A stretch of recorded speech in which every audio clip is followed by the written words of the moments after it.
اعوذ باللہ من الشیطان الرجیم بسم اللہ الرحمن الرحیم۔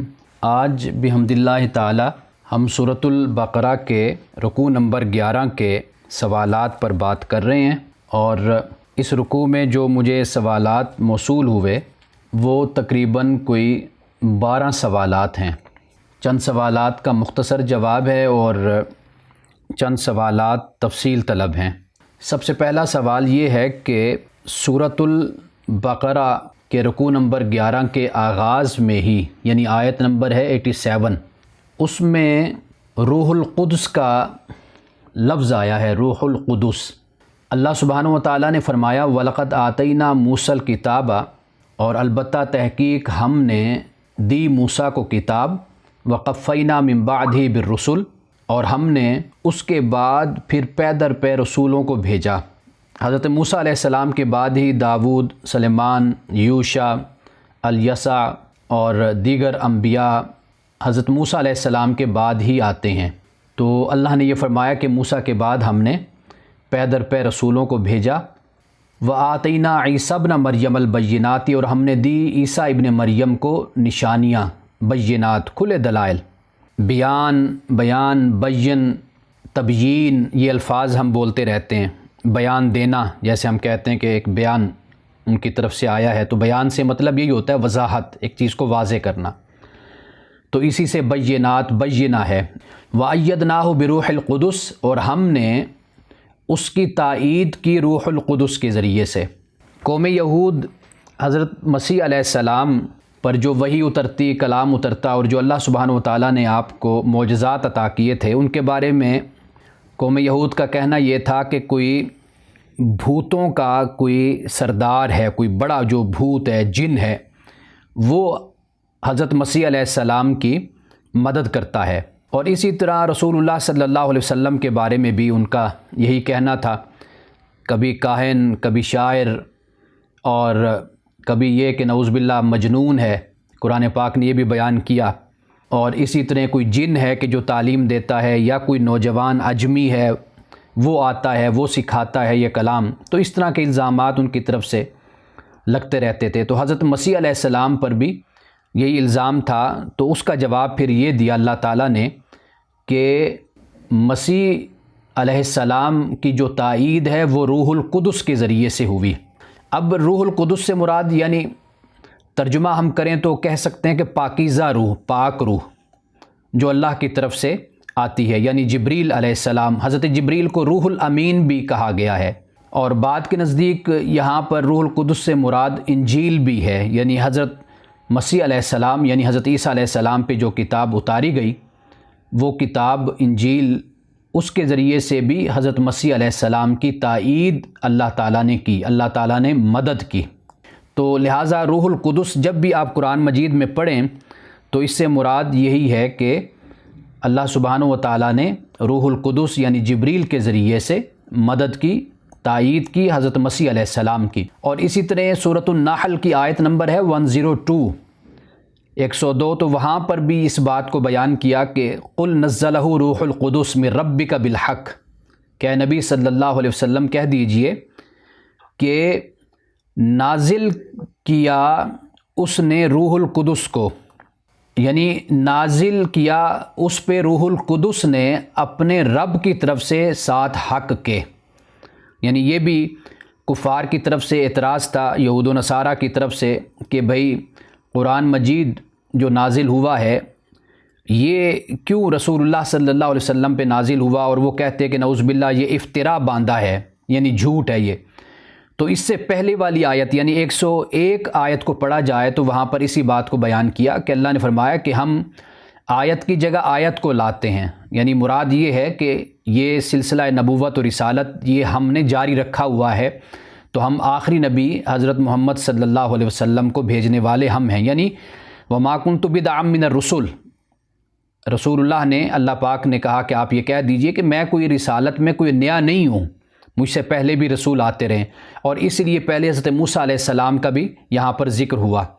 تو یہاں پہ یہ فرمایا قُلْ نَزَّلَهُ روح القدس من ربک بالحق، کہ روح القدس اس کو نازل کیا اس نے اپنے رب کی طرف سے حق کے ساتھ. کیوں نازل کیا؟ لیثبت الذین آمنوا، تاکہ وہ مطمئن کرے ان کو جو ایمان لائے. وہدی وبشریٰ للمسلمین، اور ہدایت ہے اور بشارت ہے مسلمانوں کے لیے. تو لہٰذا روح القدس سے مراد حضرت جبریل، یعنی جو اللہ سبحانہ و تعالیٰ کی وحی لے کر پیغمبروں پر آتے رہے. اور اس سے جو اگلا رکوع نمبر 12 جب ہم پڑھیں گے تو وہاں پر ہم دیکھیں گے کہ جبریل کے دشمن تھے یہ، یعنی جبریل کو یہ اپنا دشمن خیال کرتے تھے اور کہتے تھے کہ جبریل جو ہے یہ ہمارا اصل میں دشمن ہے. دشمنی کی وجہ کیا؟ کہتے ہیں کہ چونکہ یہ جب بھی وحی لاتا ہے تو اس کے بعد ہم پر عذاب آتا ہے.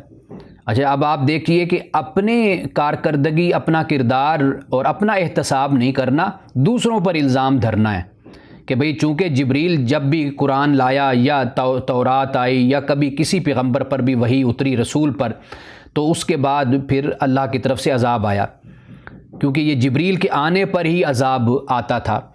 تو حالانکہ عذاب جو آتا تھا وہ ان کے اعمال کی بنیاد پر آتا تھا، ان کے کردار اور ان کی معصیت کی وجہ سے آتا تھا، لیکن وہ الزام دیتے تھے حضرت جبریل کو. تو قرآن نے کہا قل من کان عدوا لجبریل، کہہ دیجیے کہ کون ہے کہ جو جبریل کا دشمن ہے. فإنہ نزل علی قلبک، کہ جبریل آپ کے دل پر قرآن کو نازل کرتا ہے.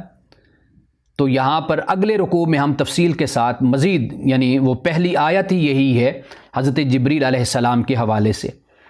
تو لہٰذا روح القدس سے مراد حضرت جبریل علیہ السلام ہیں. یہ پہلا سوال ہو گیا. اب اس کے بعد دوسرا سوال یہ ہے کہ حضرت عیسیٰ علیہ السلام کو کون کون سی نشانیاں دی گئی تھیں. اس کا ذکر ہمیں سورۃ آل عمران کی آیت نمبر 49 میں مل جاتا ہے کہ حضرت مسیح علیہ السلام کو اللہ تعالیٰ نے معجزات عطا کیے، یعنی نشانیوں سے مراد یہاں پر معجزات ہیں جو اللہ نے حضرت عیسیٰ کو عطا کیے. وہاں پر یہ فرمایا کہ وَيُعَلِّمُهُ الْكِتَابَ وَالْحِكْمَةَ وَالتَّوْرَاةَ وَالْإِنْجِيلَ، کہ حضرت مسیح علیہ السلام کی جو بعثت ہے اس کا ایک تو مقصد یہ ہے کہ وہ کتاب کی تعلیم دیتے ہیں، حکمت کی تعلیم دیتے ہیں، تورات کی تعلیم دیتے ہیں اور انجیل کی تعلیم دیتے ہیں. اب دیکھیں یہاں پر تورات بھی شامل ہے. وَرَسُولًا إِلَىٰ بَنِي اسرائیل، اور حضرت مسیح علیہ السلام کو بنی اسرائیل کی طرف رسول بنا کر بھیجا. اور رسول اللہ کے بارے میں کیا فرمایا؟ انی رسول اللہ الیکم جمیعا، تم سب کی طرف میں رسول بن کر آیا ہوں. یعنی رسول اللہ کو، محمد کو اللہ نے انسانیت کی طرف رسول بنا کر بھیجا. لیکن حضرت مسیح علیہ السلام کے بارے میں خاص طور پر فرمایا رسولاً الی بنی اسرائیل، بنی اسرائیل کی طرف یہ رسول بن کر آئے. انی قد جئتکم بآیۃ من ربکم، تو حضرت مسیح علیہ السلام نے یہ کہا کہ میں تمہارے پاس آیا ہوں تمہارے رب کی طرف سے نشانی لے کر. انی اخلق لکم من الطین کہیۃ الطیر فانفخ فیہ فیکون طیرا باذن اللہ وابرئ الاکمہ والابرص واحیی الموتى باذن اللہ، کہ بے شک میں تمہارے لیے تخلیق کرتا ہوں مٹی سے، کہ جیسے اڑتا ہوا جو پرندہ ہوتا ہے اس کی شکل میں، اس جیسا، اس کی حیت میں. فانفخ فیہ، میں اس میں پھونک مارتا ہوں تو فیکون طیرا باذن اللہ، تو وہ اللہ کے حکم سے پرندہ ہو جاتا ہے. وابرئ الاکمہ والابرص، اور اسی طرح جو اکمہ ہیں مادرزاد جو نابینا ہیں اور جو برس کی بیماری کا شکار ہیں میں ان کو شفا دیتا ہوں. یعنی کوڑ کی مرض کا جو شکار ہیں، پھلویری جس کو ہم کہتے ہیں، جو اس کا شکار ہے اس کو میں شفا دیتا ہوں. وَأُحْيِي الْمَوْتَ بِإِذْنِ اللَّهِ، اور میں زندہ کرتا ہوں مردہ کو اللہ کے حکم سے. وَأُنَبِّئُكُم بِمَا تَأْكُلُونَ وَمَا تَدَّخِرُونَ فِي بُيُوتِكُمْ، اور میں تمہیں متنبع کرتا ہوں، تمہیں میں بتاتا ہوں، خبردار کرتا ہوں جو تم کھاتے اور جو تم اپنے گھروں میں ذخیرہ کرتے ہو، اپنے گھروں میں رکھتے ہو. ان فی ذلک لآیۃ لکم ان کنتم مؤمنین، بے شک اس میں یقیناً نشانی ہے تمہارے لیے اگر تم ایمان والے ہو، اگر تم یقین کرنے والے ہو. تو یہ حضرت عیسیٰ علیہ السلام کی ان نشانیوں کا بیان اللہ تعالیٰ نے سورۃ آل عمران کی آیت نمبر 49 میں کر دیا. اگر آپ میرے پچھلے دروس سنیں گے تو وہاں پر میں نے کسی موقع پر اس بات کو بیان کیا تھا کہ اللہ نے اپنے پیغمبروں کو اتمام حجت کے لیے معجزے عطا کیے تھے. یہ نہیں تھا کہ پیغمبر کہیں چوک میں، سڑک میں، کہیں موڑ پہ بیٹھا ہوا ہے کہ آؤ میں تمہیں دکھاؤں کہ میں تمہیں یہ کر کے دکھاتا ہوں اور تم پھر مانو مجھے کہ میں اللہ کا نبی، اللہ کا رسول ہوں. نہیں، سب سے بڑا معجزہ ایک رسول کا یہ ہوتا ہے، اللہ کے پیغمبر کا، کہ اللہ کی طرف سے کتاب اس کو عطا کی جاتی ہے. ہمارے پیغمبر کا سب سے بڑا معجزہ قرآن ہے. حضرت مسیح علیہ السلام کا سب سے بڑا معجزہ انجیل ہے، ان کی کتاب ہے. حضرت موسیٰ علیہ السلام کا سب سے بڑا معجزہ ان کی تورات ہے. یہ کم بات نہیں ہوتی کہ آسمان سے زمین کا تعلق قائم ہو جانا، یعنی عرش سے ایک بشر کا تعلق قائم ہو جانا بواسطہ جبریل ہو یا جس طرح بھی ہو، تو یہ کوئی چھوٹی بات نہیں ہے۔ یہ سب سے بڑا معجزہ یہی ہے کہ اللہ سبحانہ و تعالیٰ کلام کرتا ہے اپنے بندے بشر سے، اپنے خاص بندے سے۔ تو حضرت مسیح علیہ السلام کا معجزہ تو اصل وہ ہے، لیکن یہ وہ چیزیں ہیں کہ جو اتمام حجت کے لیے ہوتی ہیں۔ اتمام حجت یہی ہوتا ہے کہ کبھی اس طرح کا موقع اور وقت آتا ہے کہ جب ایک ایسی قوم کے جو ہٹ دھرمی اور ضد اور سرکشی میں انتہا کو پہنچ جاتی ہے، تو ان کے لیے آخری حوالہ اور آخری موقع ان کو مہیا کیا جاتا ہے جس پر ایک معجزہ ان کو دکھایا جاتا ہے۔ تو اس لیے یہ بات ذہن میں رکھیے کہ ایسا ہرگز نہیں ہوتا کہ نبی ہر وقت معجزے دکھاتا رہتا ہے کہ آؤ میں تمہیں دکھاتا ہوں معجزے، اور لوگوں کو اپنے پاس بلاتا ہے، اکٹھے کرتا ہے۔ نہیں، معجزے کی قسمیں ہیں، ہر وقت معجزہ نہیں ہوتا، وہ بامر مجبوری کہہ لیجئے اتمام حجت قائم کرنے کے لیے معجزہ دکھایا جاتا ہے۔ اور تیسرا سوال جو کیا گیا وہ یہ ہے کہ انبیاء علیہ السلام میں سے کس کو قتل کیا گیا تھا؟ اب یہ کافی انبیاء کا ذکر ملتا ہے، لیکن جو میرے مطالعہ میں آیا، ایک تو حضرت زکریا کا ہم نے پڑھا، اور حضرت یحییٰ کو بھی اسی طرح میں نے پہلے ذکر کیا کہ آپ کو کسی ایک رقاصہ کے کہنے پر بادشاہ نے آپ کا قتل کروایا، اور اسی طرح حضرت اشعیاء کا نام آتا ہے، یہ بھی ایک پیغمبر تھے، ان کا بھی قتل قوم یہود نے کیا۔ تو یہ 3 پیغمبر تو ہیں، باقی اس کے علاوہ اور بھی ہیں، لیکن قرآن مجید نے جس طرح اسلوب اختیار کیا ہے، سورۃ البقرہ آیت 61 ہے، اور پھر 91 ہے، پھر 87 ہے، سورۃ آل عمران میں ہے 183 میں، اور اسی طرح سورۃ آل عمران کے 181 ہے، 112 ہے، اور 21 ہے، یعنی 21 ہے، 112، 181، 183، ان میں سورۃ آل عمران میں ذکر ہے کہ حضرات انبیاء علیہ السلام کو قوم یہود نے قتل کیا، شہید کیا۔ قرآن مجید نے اس کی طرف اشارہ کیا، جس سے معلوم یہ ہوتا ہے کہ قوم یہود نے مختلف ادوار اور مختلف زمانوں میں یہ کام کیا تھا۔ تو اس لیے جتنا مطالعہ ہم قرآن مجید کا کریں گے اور قرآن مجید سے متعلق جو آیات ہیں ان کے حوالوں میں کافی بیان ہو جاتا ہے کہ مختلف انبیاء علیہ السلام کا انہوں نے قتل کیا تھا۔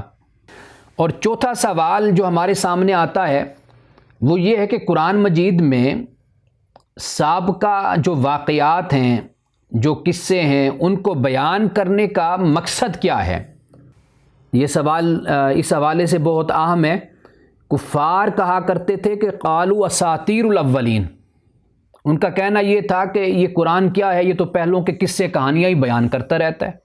اب کوئی نہ سمجھنا چاہے تو وہ قصے کہانیاں کہہ دے، کسی بات کو بھی اگر ریجیکٹ کرنا چاہتا ہے تو ریجیکٹ کرنے کے لیے کون سی کوئی بڑی دلیل اور بڑا کوئی انسان کو بڑا ذہین ہونا چاہیے، کسی بات کو بھی کہہ سکتا ہے کہ نہیں جی یہ تو پہلوں کے قصے اور کہانیاں ہی قرآن بیان کرتا رہتا ہے۔ لیکن اصل مقصود کیا ہے؟ قرآن مجید سے پہلے ہمارے مفسرین کرام نے اس پر بڑی خاص طور پر جدید جو مفسر ہیں انہوں نے اس پر بڑا خاص لکھا ہے کہ کیوں آخر قرآن نے ان واقعات کو اور ان کہانیوں کو قرآن نے بیان کیا۔ تو وہ کہتے ہیں کہ قرآن مجید نے تاریخ کا ایک نیا اسلوب، ایک نئی صنف آپ کہہ لیجئے قرآن نے متعارف کروائی۔ اس لیے کہ پہلے طریقہ یہ ہوتا تھا عرب میں بھی، عرب سے باہر بھی، کہ جو گزشتہ لوگ تھے، گزشتہ اقوام تھیں، ان کے قصے اور کہانیوں کو ایک سٹوری کے طور پر سنایا جاتا تھا اور اس سے ایک لطف اور ایک تفریح حاصل کی جاتی تھی، جس طرح رات سونے میں بچوں کو سنا دیا جاتا ہے۔ اور اسی طرح اس وقت بھی اسی طرح لوگ بیٹھ کر بڑے بڑے میلوں میں اور بڑے بڑے جسے کہتے ہیں جیسے سردیوں کے دن ہیں تو الاؤ جلا کر آگ کا انتظام کر کے آس پاس بیٹھنا، پھر کہانیاں سننا، واقعات سننا، یہ انسانی ایک جبلت کہہ لیجیے، انسانی نفسیات کہہ لیجیے کہ وہ ان چیزوں کو پسند کرتا ہے۔ ایک تجسس ہوتا ہے کہانیوں میں، ہم کس طرح بچپن میں وہ ابن صفی کے جاسوسی ناول، عمران سیریز وغیرہ اور پتہ نہیں کیا کیا ہم پڑھا کرتے تھے، اور بہت ہی زیادہ پڑھنے کا شوق بھی ہوتا تھا، بڑوں بھائیوں کو بھی دیکھا وہ بھی پڑھتے تھے۔ تو اس طرح آپ لوگوں کے ہاں بھی یہ رواج ہوگا۔ تو وہ کہانیاں صرف ایک تجسس کے لیے لکھی جاتی ہیں اور لوگ خریدتے ہیں اور پڑھتے ہیں، اور صرف ہوتا فکشن ہی ہے، وہ حقیقت اس میں کچھ نہیں ہوتی۔ تو اسی طریقے سے پہلے بھی جو قصے کہانیاں بیان ہوتی تھیں وہ یہی طریقہ ہوتا تھا. جیسے ہمارے ہاں اسلم راہی اور اپنا نسیم حجازی کے بڑے ناول مشہور ہوئے، حالانکہ وہ کردار حقیقی ہیں، طاہر بن یوسف کا، یوسف بن تاشفین کا، موسیٰ بن ابی غسان کا، یہ بڑے بڑے ہمارے ہاں ہیروز گزرے ہیں اسلامی تاریخ میں، لیکن وہ حقیقت ہیں. لیکن پھر ان کے ساتھ ساتھ پھر ایک رومانس کو ساتھ لگا دینا اور پھر بیچ میں ایک لڑکی کا کردار ڈال دینا، یہ لوگوں کو متوجہ کرنے کے لیے اور ایک تجسس کے لیے اور ان میں ایک دلچسپی پیدا کرنے کے لیے ہوتا ہے. تو یہی انداز اسلام سے پہلے، قرآن سے پہلے اختیار کیا جاتا تھا. قرآن نے، مفسرین کہتے ہیں کہ نئی صنف متعارف کروائی. وہ صنف یہ تھی کہ کہانیوں سے صرف حظ نہیں اٹھانی، صرف لطف نہیں لینا، تفریح نہیں لینی، بلکہ ان کہانیوں میں سبق بھی ایک پوشیدہ ہوتا ہے. وہ سبق ہم نے حاصل کرنا اور سمجھنا ہے. تو اس طرح قرآن مجید جب ان کہانیوں کو، واقعات کو بیان کرتا ہے تو اس کا مقصود کیا ہے؟ اس کا مقصود ہے تذکیر اور نصیحت. یہ سب سے بڑی بات ہے. اور دوسری بات یہ ہے کہ انسانی فطرت ہے کہ وہ مثال سے بات کو جلد سمجھتا ہے. کوئی مثال دی جائے تو بچہ بھی ہے تو آپ اس کو کسی مثال سے بات سمجھائیں گے. کوئی اچھی بات ہوگی کہ اچھی مثال دیں گے، کوئی ایسی بات ہوگی تو آپ اس کو نتیجے کے طور پر بتائیں گے کہ فلاں کے ساتھ ایسا ہوا تھا. تو یہ ایک مثال ہو جاتی ہے. اور تیسری بات یہ ہے کہ عملی جو بات ہے، پریکٹیکلی کوئی بات، وہ زیادہ اثر انداز ہوتی ہے. تو اس لیے اللہ سبحانہ و تعالیٰ نے قرآن مجید میں پہلوں کے جو واقعات اور قصوں کو بیان کیا وہ اسی مقصد کے پیش نظر بیان کیا. اور پھر یہ بھی دیکھیے کہ مکہ اور مدینہ میں کفار و مشرکین بھی تھے اور پھر یہود و نصارہ بھی مدینہ میں موجود تھے. تو مدینہ میں جو یہود و نصارہ موجود تھے وہ مخاطبین میں سے تھے، یعنی ان سے بھی خطاب تھا. اور یہود و نصارہ ہی تھے کہ جن کی ایک پوری تاریخ انبیاء علیہ السلام کے حوالے سے موجود تھی. اور یہ بڑا موقع تھا ان کو خبردار کرنے کا، ان کو بتانے کا ماضی کی روشنی میں کہ دیکھو گزشتہ زمانے میں اسی طرح تمہارے ہی آبا و اجداد تھے، تمہارے ہی بڑے تھے کہ جنہوں نے انبیاء کی نافرمانی کی، ان کا انکار کیا اور پھر ان کا انجام کیا ہوا. سب سے بڑا انجام تو انسان کا یہی ہوتا ہے کہ صفحہ ہستی سے انسان ایک وقت آتا ہے کہ ختم ہو جاتا ہے. جیسے ہم نے سورۃ مریم میں پڑھا تھا کہ کیا تم محسوس کرتے ہو ان کی کوئی آہٹ، جو گزر گئے، جو چلے گئے ان لوگوں کی کوئی آہٹ ہم محسوس نہیں کرتے، کبھی ان کی آواز کو ہم نے نہیں سنا. تو سب سے بڑی عبرت کی تو یہ بات ہوتی ہے، حق والے ہوں یا باطل والے ہوں، دنیا سے سب نے جانا ہے، لیکن اچھی یادیں ان لوگوں کی رہ جاتی ہیں جو اچھے کردار اور ایمان والے جو لوگ ہوتے ہیں، جو انسانیت کی خدمت کرتے ہیں اور اللہ تعالیٰ کے دین کی خدمت کرتے ہیں. تو اس لیے اللہ سبحانہ و تعالیٰ نے قرآن مجید میں سابقہ اقوام کے واقعات اور قصوں کو بیان کیا ہے، لیکن جن کی مت ماری گئی، جو سرکشی اور بغاوت میں اور ضد میں ڈٹ گئے، انہوں نے کہا جی اساطیر الاولین، یہ تو پہلوں کے قصے کہانیاں جو ہمیں سناتے رہتے ہیں. یہ چوتھا سوال تھا. اب اس سے آگے جو پانچواں سوال ہے وہ یہ ہے کہ لعنہم اللہ، لعنت اللہ. قرآن پاک میں یہ الفاظ بہت سے مقامات پر آئے کہ اللہ تعالیٰ کی لعنت یا اللہ نے ان پر لعنت کی. اب اس لعنت سے کیا مراد ہے؟ ایک بات تو یہ یاد رکھیے کہ ہمیں اس بات کی ہرگز اجازت نہیں ہے کہ ہم کسی کے لیے یہ لفظ استعمال کریں. ہمارے ہاں یہ لفظ بڑا استعمال کیا جاتا ہے، لیکن یہ یاد رکھیے کہ یہ انہی لوگوں کے متعلق استعمال کیا جاتا تھا، کیا جا سکتا ہے کہ جن کا کفر واضح ہو اور جن کی سرکشی واضح ہو، جن کی معصیت واضح ہو، اور جو ڈٹ جائیں اپنے کفر پر، اپنی ضد پر. یہ اللہ تعالیٰ نے اپنے رسول کے زمانے میں ان کے لیے یہ لفظ استعمال کیا. یہ میرے لیے، آپ کے لیے اس کی ہرگز اجازت نہیں ہے کہ ہم اپنے کسی مسلمان بھائی کے لیے، یہاں تک کہ کسی غیر مسلم کے لیے بھی ہم یہ الفاظ استعمال کریں. ہمیں ان الفاظ سے پرہیز کرنا چاہیے. اب اس کا مطلب سمجھ لیجئے، مطلب کیا ہے؟ اگر اس کا تعلق آخرت سے ہے تو پھر اس لعنت سے مراد سزا ہے، پنشمنٹ ہے. اور اگر اس کا تعلق دنیا سے ہے تو پھر اس لعنت سے مراد ہے اللہ کی توفیق سے دور ہو جانا.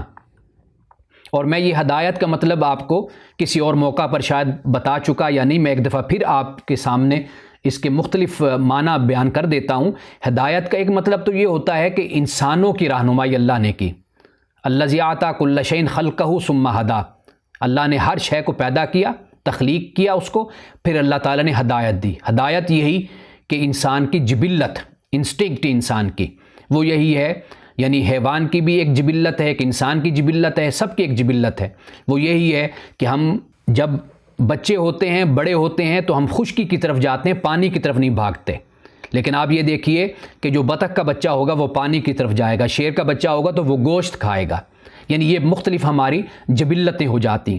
تو اللہ تعالیٰ نے سب کی اس حوالے سے رہنمائی کر دی، جبلت اور فطرت آپ کہہ سکتے ہیں کہ اللہ نے رہنمائی کر دی۔ دوسری ہدایت ہوتی ہے جو انبیاء علیہ السلام کے ذریعے سے کی جاتی ہے، اس کو بھی قرآن نے واضح کر دیا۔ اچھا، تیسری جو ہدایت ہوتی ہے قرآن پاک نے، جن کو اللہ نے ہدایت دی، اللہ کہتا ہے میں ان کو پھر ہدایت دیتا ہوں، یعنی ان کی ہدایت میں اضافہ کرتا ہوں۔ تو وہ اضافہ کیا ہوتا ہے؟ وہ توفیق ہوتی ہے، یعنی اللہ سبحانہ و تعالیٰ ایک مومن ہے، ایمان لے آیا، بہت اچھی بات ہے، لیکن پھر نیک اعمال میں بڑھ چڑھ کر حصہ لینا، آگے بڑھنا، یہ در حقیقت اللہ کی توفیق سے ہوتا ہے۔ تو یہ جو توفیق ہے یہ بھی لعنت بن جاتی ہے جب اللہ تعالیٰ توفیق کو چھین لیتا ہے، کسی سے لے لیتا ہے، تو یہاں پر بھی لعنت کا لفظ استعمال کیا جاتا ہے۔ لیکن لعنت کا جو مطلب ہوتا ہے وہ ہوتا ہے دور کرنا، ہٹا دینا اپنے آپ سے۔ جیسے شیطان کو لعنت میں مبتلا کر دیا تو وہ دور کر دیا گیا، ہٹا دیا گیا اللہ تعالیٰ کی رحمت سے۔ اچھا، اب ایک مقام پر اللہ پاک نے سورۃ البقرہ کی آیت نمبر ہے 161، وہاں پہ اللہ نے فرمایا ان الذین کفروا، بے شک وہ لوگ جنہوں نے کفر کیا، وماتوا، اور وہ مر گئے، وہم کفار، اس حال میں کہ وہ کافر ہیں، اولئک علیہم لعنت اللہ، یہ وہ لوگ ہیں کہ ان پر اللہ کی لعنت ہے، ملائکہ کی لعنت ہے اور سب لوگوں کی لعنت ہے۔ اچھا، اللہ کی لعنت تو ہو گئی، اللہ کی رحمت سے دوری ہو گئی، اور ملائکہ کی لعنت کیا ہوئی؟ ملائکہ کی لعنت یہ ہوتی ہے کہ ملائکہ در حقیقت یہ وہ قوتیں ہیں جو نیکی میں انسان کا تعاون کرتی ہیں، مدد کرتی ہیں، انسان کے ساتھ چلتی ہیں۔ یعنی اللہ کے جو فرشتے ہیں، اگر ایک مسلمان، ایک انسان کوئی نیکی کا کام کرنا چاہتا ہے، اچھا کام کرنا چاہتا ہے، تو اللہ تعالیٰ کی یہ جو قوتیں ہیں، اللہ تعالیٰ کی یہ جو فوج ہے، یہ در حقیقت اس کے ساتھ شامل ہو جاتی ہے۔ تو یہ ہو گئی کہ فرشتوں کی لعنت، یعنی فرشتوں کی مدد اور تعاون سے محروم ہو جانا، اور لوگوں کی لعنت سے مراد یہ ہے کہ انسان در بدر ہو جائے، دنیا میں ہی انسان ذلیل ہو جائے، اور انسانوں کی طرف سے کوئی تعاون، کوئی مدد اور اس کے ساتھ شامل ہونا وہ نہ رہے۔ تو یہ لعنت سے مراد یہ ہو جاتا ہے۔ تو یہاں پر اللہ سبحانہ و تعالیٰ نے لعنت کا لفظ یہود کے لیے استعمال کیا۔ میں انشاءاللہ ترجمہ بھی رکوع کا پڑھوں گا تو مزید وضاحت ہو جائے گی۔ اب چھٹا سوال یہ ہے کہ اپنے آپ کو بیچ دینے سے کیا مراد ہے؟ آپ کو یاد ہوگا کہ گزشتہ ہی درس میں آخری آیت تھی رکوع نمبر 10 کی، وہاں پر میں نے بتایا تھا کہ اولئک الذین اشتروا الحیات الدنیا بالآخرہ، کہ یہ وہ لوگ ہیں کہ جنہوں نے دنیا کی زندگی کو آخرت پر ترجیح دی۔ تو وہاں پر اشترا کا جو مطلب میں نے بتایا تھا وہ ہے ترجیح دینا، ترجیح دینا، یہ میں نے آپ کو وہاں پر بتایا تھا۔ اور یہاں پر جو اپنے آپ کو بیچنا مراد ہے، یعنی اپنی جان کو بیچنا، اس بیچنے سے مراد یہ ہوتا ہے جب جان کا لفظ آتا ہے، مطلب یہ ہے کہ انسانی وجود، انسانی نفس اور انسانی ذات، اس کے جو مفادات ہوتے ہیں انسان اس کو پیش نظر نہیں رکھتا، یعنی وہ دنیاوی مفادات کو پیش نظر رکھتا ہے لیکن جو اخروی مفادات ہیں ان کو پیش نظر نہیں رکھتا۔ اخروی مفادات کیا ہیں؟ انسان کی نجات ہے، انسان کی کامیابی ہے، اور اصل کامیابی وہی ہے جس کو قرآن پاک نے بیان کیا۔ قرآن نے کیا کہا؟ کل نفس ذائقۃ الموت انما توفون اجورکم یوم القیامہ فمن زحزح عن النار وادخل الجنۃ فقد فاز۔ اصل کامیابی یہ ہے کہ تمہیں جنت میں داخل کر دیا جائے اور جہنم سے تمہیں دور کر دیا جائے، یہ در حقیقت کامیابی ہے۔ تو یہاں معاملہ کیا ہوتا ہے؟ اللہ تعالیٰ نے کہا کہ یہ بہت برا ہے جو یہ جس کی خاطر اپنے آپ کو بیچ ڈالتے ہیں، اور اپنے آپ کو بیچ ڈالتے ہیں، یعنی دنیا خرید لیتے ہیں اور اپنی آخرت کو خطرے میں ڈال دیتے ہیں۔ تو یہاں پر جب بئس ما اشتراؤ کا جو لفظ استعمال ہوا تو اس سے مراد معاوضہ آپ کہتے ہیں، بدل آپ کہتے ہیں، یعنی بدلے میں انہوں نے جو لیا وہ بہت ہی برا ہے۔ کس کے بدلے میں لیا؟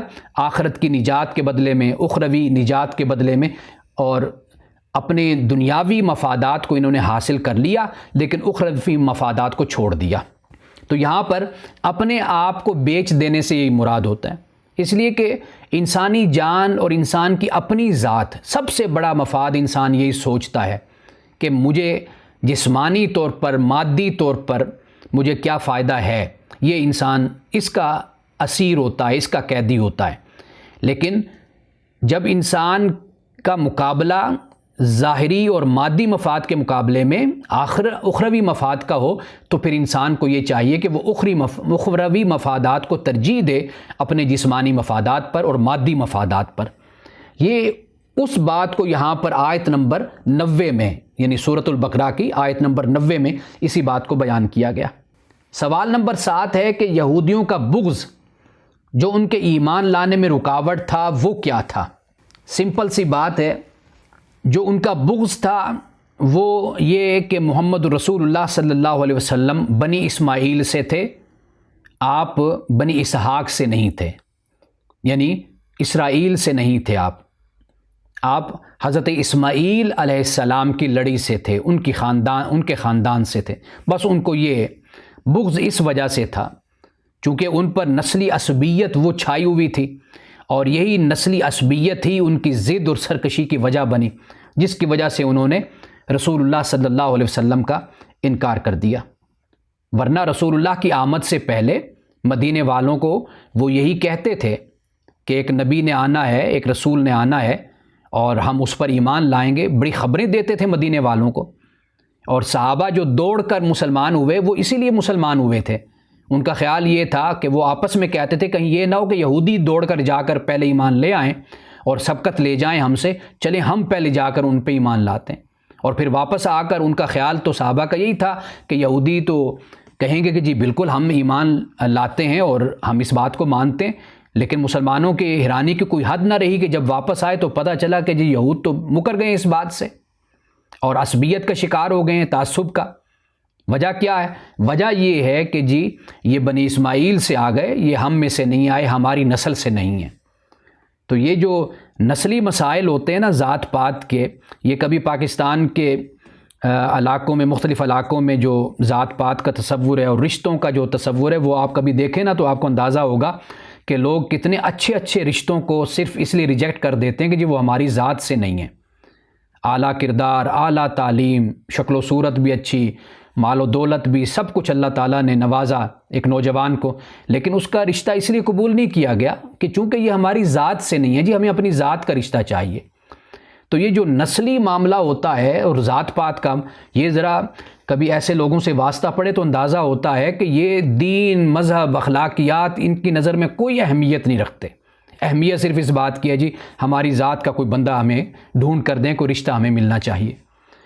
تو اسی سے آپ اندازہ کر سکتے ہیں کہ کس طرح رسول اللہ صلی اللہ علیہ وسلم کے دور کے جو یہودی تھے وہ کیوں انکار کرتے تھے رسول اللہ کا، کہ کیا وجہ کیا تھی؟ وجہ یہی تھی، ذات کا مسئلہ تھا، جی ہماری لڑی سے نہیں ہے، ہمارے خاندان سے نہیں ہے، ہماری نسل سے نہیں ہے، اس لیے ہم نہیں ایمان لائیں گے۔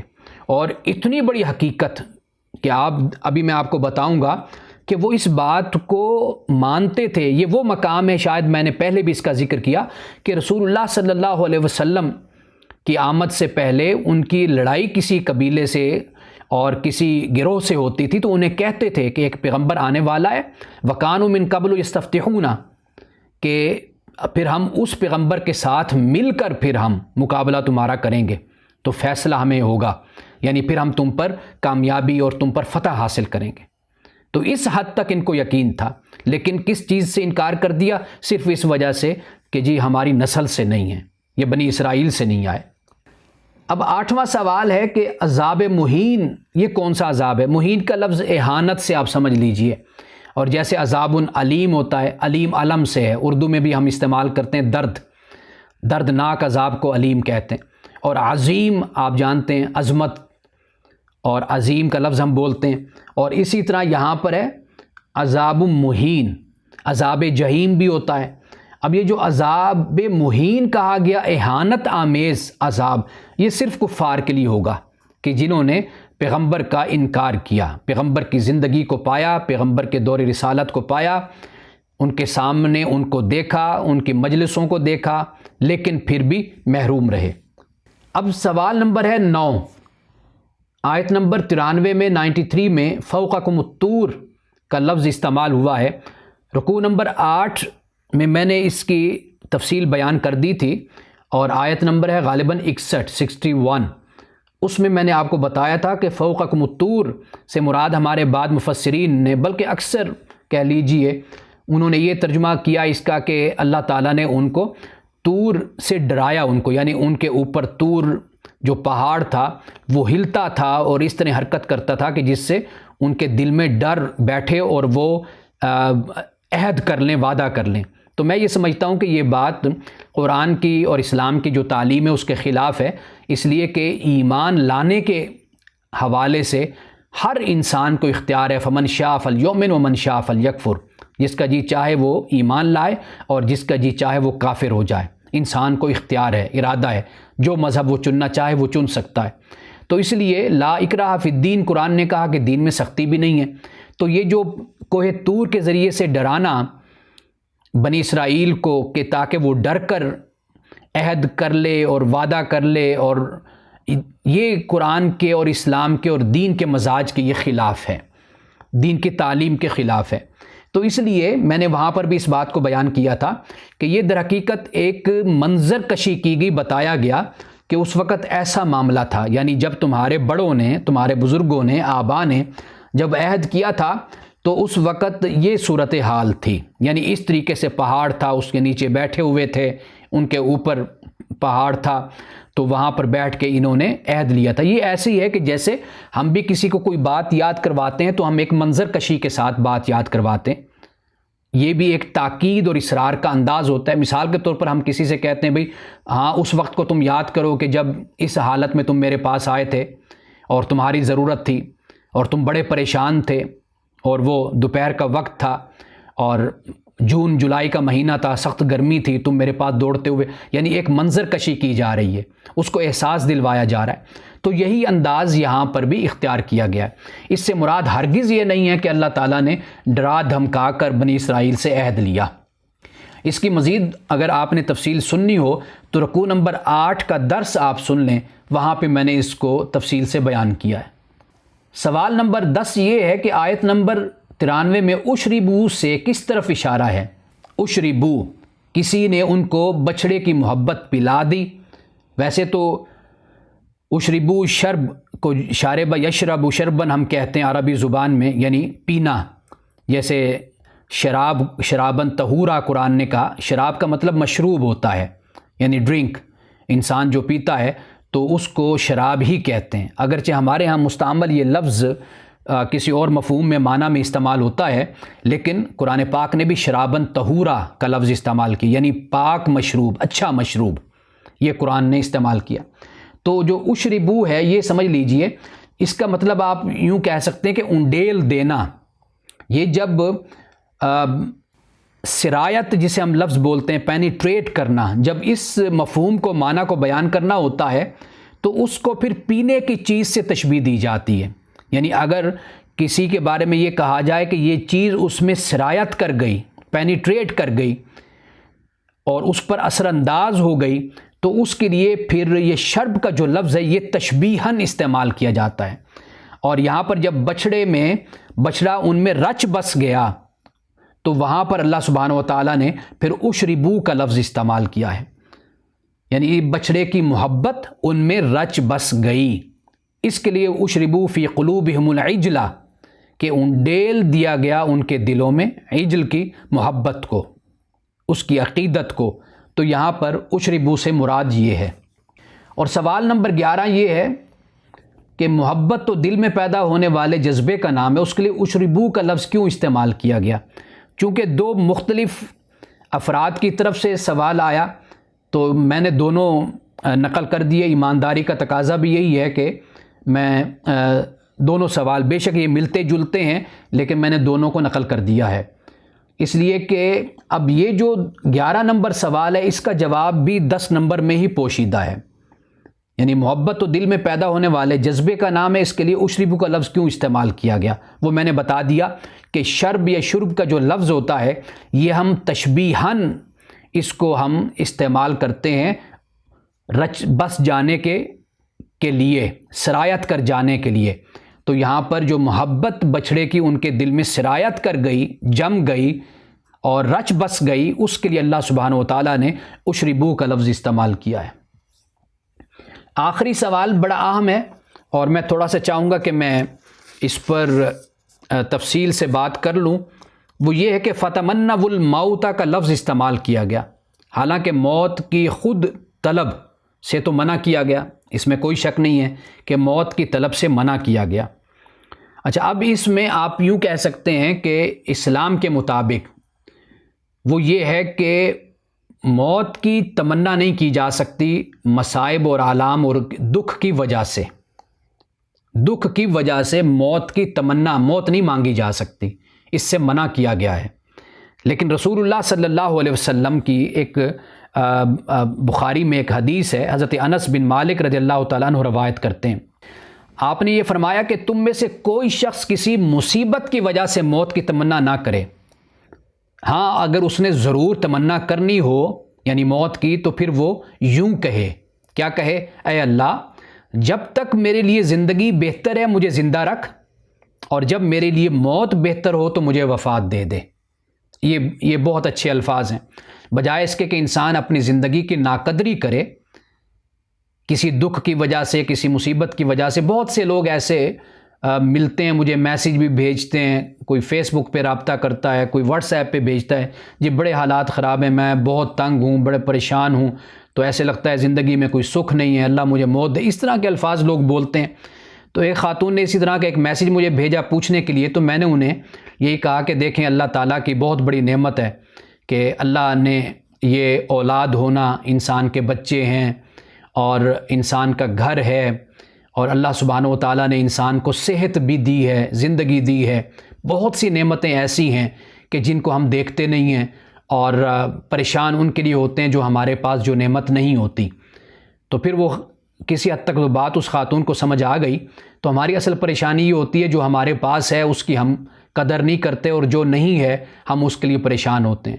واقعی بہت حقیقی مسائل بھی لوگوں کے ہوتے ہیں، اس میں کوئی شک نہیں ہے، اس سے کوئی انکار نہیں ہے، لیکن اللہ کی بارگاہ میں دعا ہے، اللہ کی بارگاہ میں صبر ہے، انسان دعا کرتا ہے اللہ کی بارگاہ میں، اور اللہ تعالیٰ ضرور انسان کی تکلیف کو دور کرتا ہے۔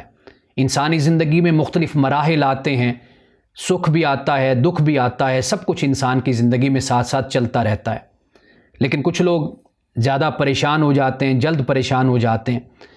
تو پھر ایسے لوگ بھی ہوتے ہیں جو رابطہ کرتے ہیں تو پوچھتے ہیں کہ جی کوئی وظیفہ بتا دیں، تو میں تو ہمیشہ یہ کہتا ہوں بھی آپ قرآن مجید پڑھیے، سمجھ کر پڑھیے، اور پھر نماز پڑھیے، نماز پڑھ کے اللہ سے دعا کیجیے۔ سب سے بڑا وظیفہ تو یہی ہے کہ قرآن پڑھیں، نماز پڑھیں، اللہ سے دعا کریں۔ تو ہمارا معاملہ یہ ہوتا ہے کہ ہم نماز قرآن سے تو دور ہوتے ہیں، لیکن تسبیح لے کے پھر ہم بیٹھ جاتے ہیں کہ جی اب ہمیں پیر صاحب نے اور ہمیں بزرگوں نے یہ وظیفہ بتایا، ہم نے یہ وظیفہ کرنا ہے۔ ان کو یہ سمجھ نہیں آتی کہ اصل وظیفہ تو وہی ہے جو اللہ نے ہم پر فرض کی ہے، نماز۔ اصل وظیفہ تو قرآن مجید کا پڑھنا ہے۔ قرآن مجید کو پڑھ کر، سمجھ کر پڑھا جائے قرآن مجید کو، تو خود ہی قرآن کی تلاوت سے اور فہم سے ہی ڈھارس بنتی ہے انسان کی۔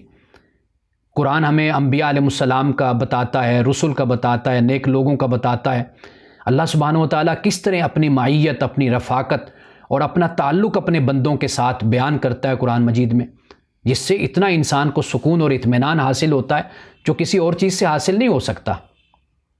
ایک بات تو یہ ہے، آپ جانتے ہوں گے کہ جنازے کی بھی ایک دعا ہے، اور وہ بڑی پیاری دعا ہے کہ اس کے آخر میں بھی یہ الفاظ ہیں کہ اللہم من احییتہ منا فحی علی الاسلام، اے اللہ کہ تو اگر زندہ رکھے تو ہم میں سے کسی کو تو اسے اسلام پر زندہ رکھ، ومن توفیتہ منا فتوفہ علی الایمان، اور ہم میں سے جسے تو موت دے تو اسے ایمان پر موت دے۔ جب موت کی تمنا نہیں کی جا سکتی، اور اگر کی جائے تو کس طرح، وہ رسول اللہ صلی اللہ علیہ وسلم نے بتا دیا کہ اللہ جب تک میرے لیے زندگی بہتر ہے مجھے زندہ رکھ، اور جب میرے لیے موت بہتر ہو تو پھر مجھے موت عطا فرما۔ لیکن یہاں پر جو قوم یہود کا ذکر ہو رہا ہے، وہ اس طرح کے قوم یہود یہ کہتے تھے کہ ہم ہی جنتی ہیں اور جنت کے حقدار اور جنت کے ٹھیکیدار ہیں ہم۔ تو اللہ تعالیٰ نے کہا کہ پھر اگر اتنا ہی تمہیں مجھ سے میری ملاقات کا تمہیں شوق ہے، یعنی ایک لحاظ سے اعتراض سمجھ لیجئے، ایک تعریض کا انداز کہہ لیجئے، ایک طنز کا انداز کہہ لیجئے کہ بھائی کہا کہ تم جو اتنے ایمان والے ہو، اللہ پر بڑا ایمان ہے، جنت کو بڑا مانتے ہو، پھر ذرا موت مانگو نا، اللہ سے ملاقات کا شوق جو اتنا رکھتے ہو تو پھر اللہ سے موت مانگو۔ کہ تمہیں اتنا بڑا یقین اور ایمان ہے، تو یہ در حقیقت ایک لحاظ سے انہیں جھنجھوڑا گیا، انہیں خبردار کیا گیا کہ نہیں، یہ تم جو اپنی جنت پہ اپنی ٹھیکیداری جو تم ثابت کرنا چاہتے ہو نا کہ ہم جنت کے حقدار اور ہم ہی اس کے مالک ہیں، تو یہ در حقیقت کوئی ایمان کی وجہ سے نہیں ہے، یہ تمہارے اپنا جو عصبیت اور تعصب ہے اس کی بنیاد پر ہے، اور وہ جو ایک نسلی تفوق ہے تمہارے اندر، ایک سپریورٹی کمپلیکس ہے، اصل اس بنیاد پر تم جنت کو اپنا حق سمجھتے ہو۔ تو یہ کوئی ایمان کی علامت نہیں۔ اگر ایمان کی علامت ہے تو پھر کہو کہ مولا ہمیں موت دے، پتہ چلے کہ بھئی تمہیں کتنا موت کا شوق ہے اور اللہ کی بارگاہ میں حاضری کا شوق ہے۔ تو یہ اس مفہوم پہ یہاں بیان کیا گیا۔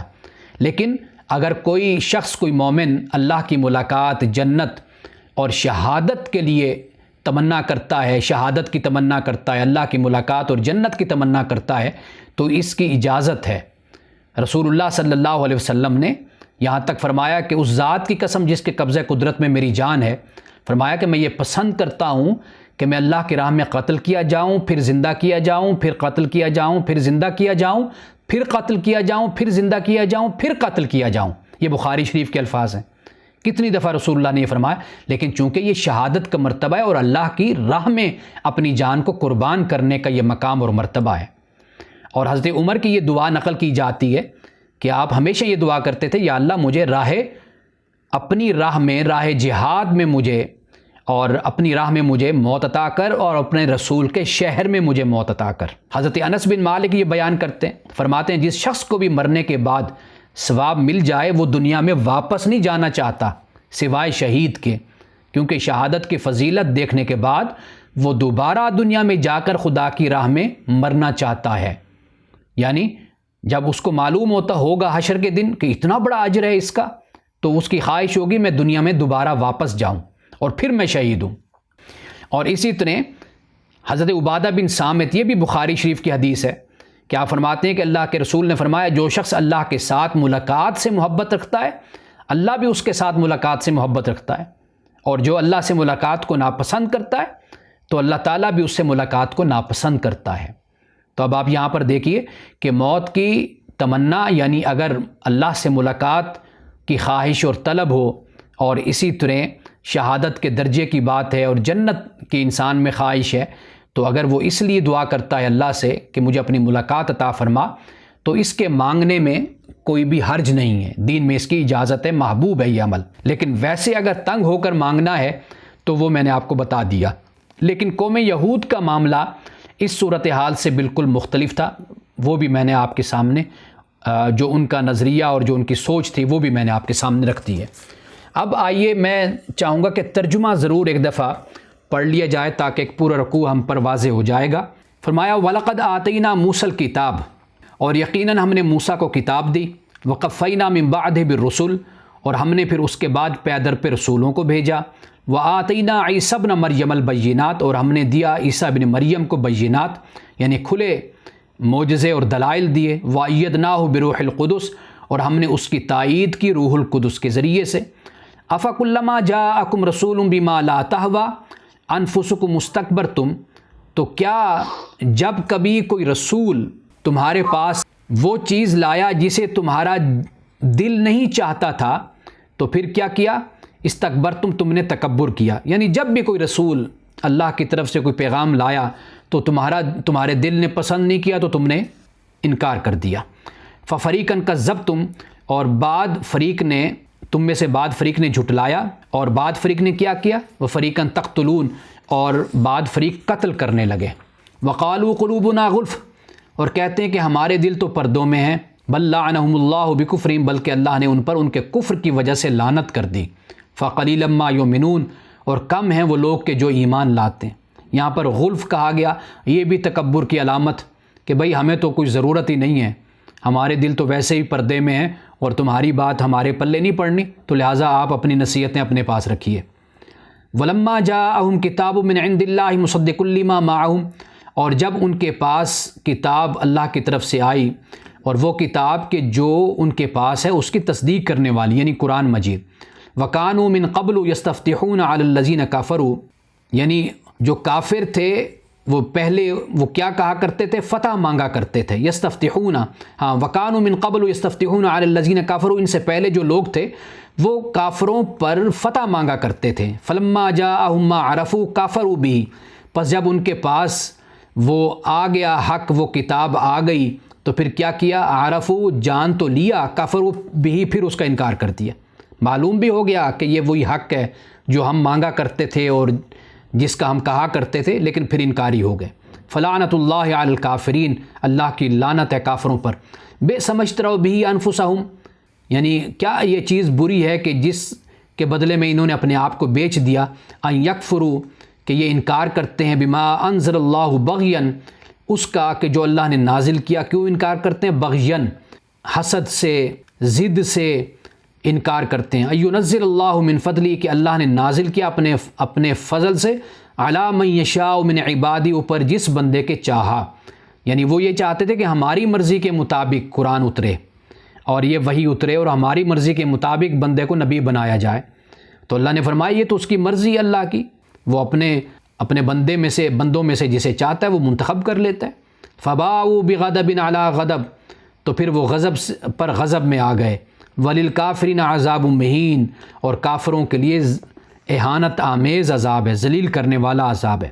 وَإِذَا قِيلَ لَهُمْ آمِنُوا، اور جب انہیں کہا جائے ایمان لاؤ، بما انزل اللہ، اس پہ جو اللہ نے نازل کیا. قالوا نؤمن بما انزل علینا، تو کہتے ہیں کہ ہم ایمان لاتے ہیں اس پہ جو ہم پر نازل ہوا، یعنی تورات ہے، ہم تو آلریڈی اس کو مانتے ہیں، تو لہٰذا ہمیں اس پر ایمان لانے کی ضرورت نہیں ہے.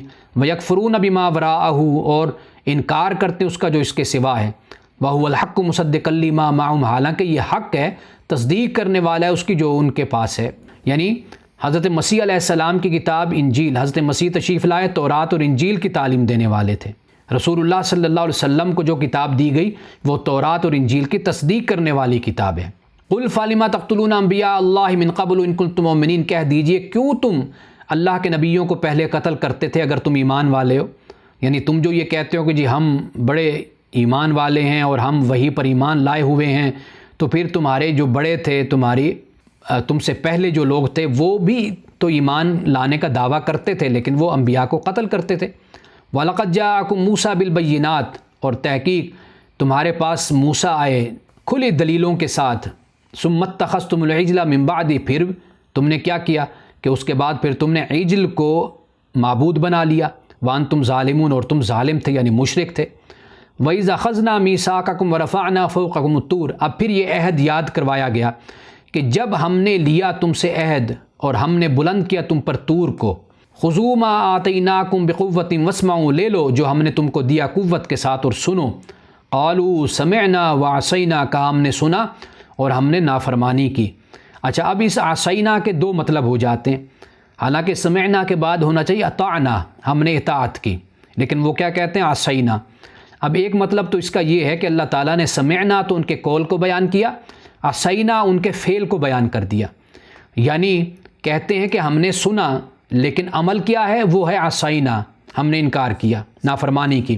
یا دوسرا مطلب یہ ہے کہ رسول اللہ صلی اللہ علیہ وسلم کی بارگاہ میں یہی کہتے تھے سمعنا وعصینا، یعنی اطعنا کو اس طرح اپنے زبان کو موڑ کر بولتے تھے کہ وہ اطعنا عصینا بن جایا کرتا تھا، تو یہ انداز اختیار کرتے تھے. وَأُشْرِبُوا فِي قُلُوبِهِمُ الْعِجْلَ بِكُفْرِهِمْ، ان کے دلوں میں ان کے کفر کی وجہ سے بچھڑے کی محبت کو انڈیل دیا گیا، وہ رچ بس گئی. قُلْ بِئْسَ مَا يَأْمُرُكُمْ بِهِ إِيمَانُكُمْ، کہہ دیجئے کہ یہ کتنا برا ہے کہ جس کا تم حکم دیتے ہو. ایمانکم، تمہارا ایمان جس کا حکم دیتا ہے وہ کتنا برا ہے. ان کنتم مؤمنین، اگر تم ایمان والے ہو. یعنی یہ کیسا ایمان ہے کہ تم بچھڑے کی محبت کو تم نے اپنے دلوں میں بسا لیا تھا اور یہ تمہارا ایمان تھا. واضح بات ہے کہ یہ ایمان اگر ایسا ہو عقیدہ تو اس کی خرابیاں پھر انسان کے اعمال میں نظر آتی ہیں. قُلْ إِنْ كَانَتْ لَكُمُ الدَّارُ الْآخِرَةُ عِنْدَ اللَّهِ خَالِصَةً مِّن دُونِ النَّاسِ، اے نبی صلی اللہ علیہ وسلم کہہ دیجئے اگر آخرت کا گھر تمہارے لیے اللہ کے پاس صرف اور صرف من دون الناس، باقی لوگوں کو چھوڑ کر صرف تمہارے لیے، فتمنوا الموت، تو پھر موت کی آرزو کرو نا. ان کنتم صادقین، اگر تم سچے ہو. یعنی صرف اپنے لیے سمجھنا کہ جو آخرت کا گھر ہے وہ ہمارے لیے، تو اللہ نے فرمایا اتنے یقین والے ہو تو ذرا پھر موت کی تمنا کرو۔ وَلَن يَتَمَنَّوْهُ أَبَدًا بِمَا قَدَّمَتْ أَيْدِيهِمْ، فرمایا ہرگز یہ اس موت کی تمنا نہیں کریں گے۔ وجہ کیا ہے؟ اس وجہ سے کہ ان کے ہاتھ جو پہلے بھیج چکے ہیں، یعنی ان کے اپنے اعمال ہی ایسے ہیں، یہ کبھی بھی موت کی تمنا نہیں کریں گے۔ وَاللَّهُ عَلِيمٌ بِالظَّالِمِينَ، اور اللہ تعالیٰ ظالموں کو جاننے والا ہے۔ وَلَا تَجِدَنَّهُمْ أَحْرَصَ النَّاسِ عَلَىٰ حَيَاةٍ، اور یقیناً تو ان کو پائے گا لوگوں میں سے زیادہ حریص زندگی پر، یعنی یہ لمبی زندگی چاہتے ہیں۔ وَمِنَ الَّذِينَ أَشْرَكُوا، اور ان سے بھی جنہوں نے شرک کیا، ان سے بھی زیادہ یعنی تم ان کو پاؤ گے کہ یہ لمبی زندگی کے امیدوار ہوتے ہیں، طلبگار ہوتے ہیں کہ لمبی زندگی ہو۔ یود احدہم لو یعمر الف سنہ، اور ان میں سے ہر ایک یہ چاہتا ہے کہ کاش وہ 1000 برس زندہ رہے، 1000 برس کی اس کو عمر دی جائے۔ وما هو بمزحزحہ من العذاب ان یعمر، اور یہ فرمایا کہ اگر لمبی عمر بھی دے دی جائے نا، پھر بھی تم اللہ کے عذاب سے وہ تمہیں لمبی عمر نہیں بچا سکتے، وہ عذاب آئے گا، ہر صورت میں آئے گا۔ واللہ بصیر بما یعملون، اور اللہ دیکھنے والا ہے اسے جو وہ کرتے ہیں، جو ان کے اعمال ہیں، اللہ سبحانہ و تعالیٰ اسے دیکھنے والا ہے۔ تو اب آپ یہ دیکھ لیجئے، رسول اللہ کی ایک حدیث ہے کہ رسول اللہ نے فرمایا کہ تم پر دوسری اقوام اس طرح ٹوٹ پڑیں گی کہ جیسے دسترخوان پر لوگ ٹوٹتے ہیں۔ تو صحابہ نے عرض کیا رسول اللہ اس کی وجہ پھر کیا ہوگی؟ کیا ہماری تعداد کم ہوگی؟ آپ نے فرمایا تعداد تو بہت ہوگی لیکن تم میں وہن پیدا ہو جائے گا۔ تو صحابہ نے عرض کیا رسول اللہ وہن کیا؟ فرمایا مال کی محبت اور موت کا ڈر، یہ تم میں پیدا ہو جائے گا۔ واضح بات ہے۔ تو رسول اللہ نے یہ فرمایا موت کی، یعنی امت کے حوالے سے ہمیں احادیث میں یہی بات ملتی ہے، یعنی مال کی محبت، حرص، طمع، لالچ، اس سے اپنے دلوں کو پاک کرو، تزکیہ نفس اپنا کرو۔ تو واہن کا لفظ رسول اللہ نے ایک حدیث میں بیان کیا، اور واہن سے مراد یہ آپ نے بیان کیا کہ مال کی محبت اور موت کا خوف اللہ سبحانہ و تعالیٰ کے ہاتھ میں ہے۔ دیکھیے ہم پیدا ہوئے تو اللہ سبحانہ و تعالیٰ کے اختیار میں تھا، ہم دنیا میں آئے، دنیا سے جانا ہے وہ بھی اسی کے اختیار میں ہے۔ تو انسان کی جو زندگی ہے مومن کی، وہ یہی ہے کہ وہ اللہ سبحانہ و تعالیٰ کے ہی اختیار میں اپنے آپ کو دیے رکھے اور اس کے اختیار کے مطابق اپنی زندگی کو گزارے۔ یہ در حقیقت یہاں پر ہمیں تعلیم ملتی ہے۔ قوم یہود کا جو ایک رویہ تھا، ایک مینٹیلٹی آپ کہہ لیجیے جو تھی، وہ یہ تھی کہ وہ دین کو بھی اور آخرت کو بھی، جنت کو بھی اپنے دنیاوی تفوق اور دنیاوی اپنے برتری کے لیے استعمال کرتے تھے۔ اس لیے آخرت کا معاملہ بالکل خالص اللہ کے لیے ہے، دنیاوی معاملہ وہ بالکل اس سے مختلف ہے۔ اس لیے دنیا انسان کی ایمان کے مطابق زندگی گزارنے کے لیے ہے۔ ان دونوں میں سے جب بھی مقابلہ ہو تو آخرت کو ہمیشہ ترجیح دی جانی چاہیے اس دنیا پر۔ یہاں پہ رکوع نمبر 11 مکمل ہوتا ہے۔